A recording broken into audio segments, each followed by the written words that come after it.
Hey, today I'm joined by Kim Haddock, and we're going to have a conversation about our work in specifically the hospitality space. Very recently, we have won quite a few new clients in that space, and we have a nice pipeline of opportunities to work through as well. Working hospitality, Kim, in that space, it's quite different to some of the other clients that we work with, isn't it?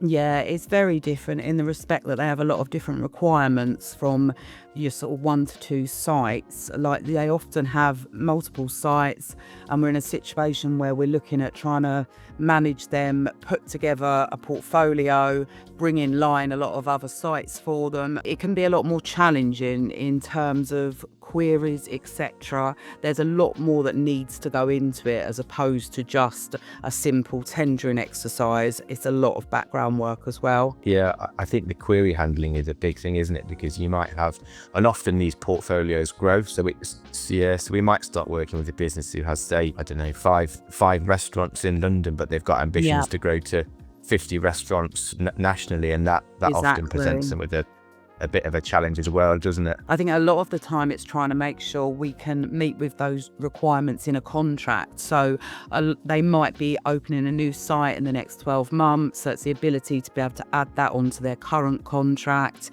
It's obviously looking, there may be a change of tenancy. It's managing that for them as well. It's very important to keep on top of that site list to make sure everything is updated.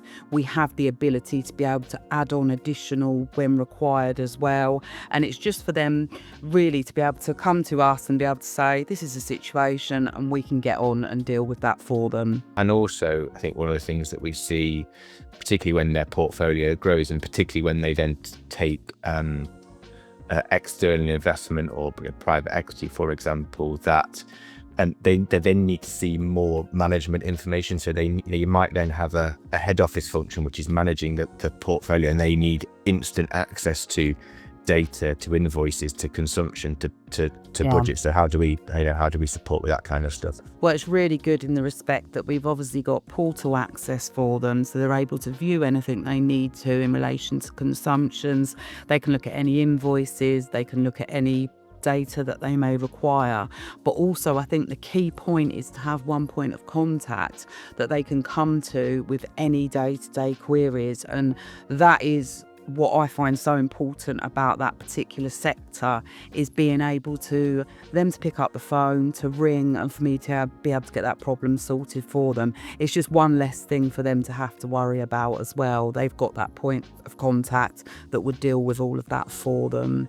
And it can be challenging at times, because a lot of the time, like, addresses could be wrong, site information's wrong, billing requirements aren't correct. So we can manage that in-house to make sure that they have, like, in terms, some want consolidated billing, some will want individual, but that's something we can manage for them, just to take that stress out of it for them as well. Yeah, I agree. I think we talk about people in relationships all the time for all of Yeah, our clients, but actually for a hospitality business with a multi-site estate, it's even more important, as you said so there, to have challenging. one point of contact who knows it inside out. And it's a very Yeah. different, definitely a different proposition to managing a single site. Massively. It's so different, because they need to also look at whether they require AMRs to get obviously accurate consumption information, but that's projects that we can manage in-house, as well as anything to do with site works.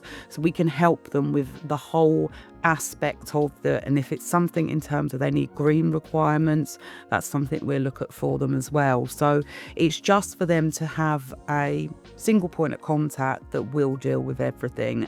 And it is so important, and I've realized that over the years, because there is a lot of work that goes into it, and it can be very time consuming. Agreed. Nicely put. I think you've summarised that well. So it's a sector which we are going to spend some time focusing on, and you're going to lead that for us as well. So for anybody who might be watching this who wants to reach out and have a conversation, Kim's details will follow at the end of this short video. Yeah, and I'm more than happy just to run through it with you, just to give you an idea on what sort of opportunities you could have in terms of savings, anything like that as well. But it's just to have that managed by one person, just to keep it tidy for you more than anything.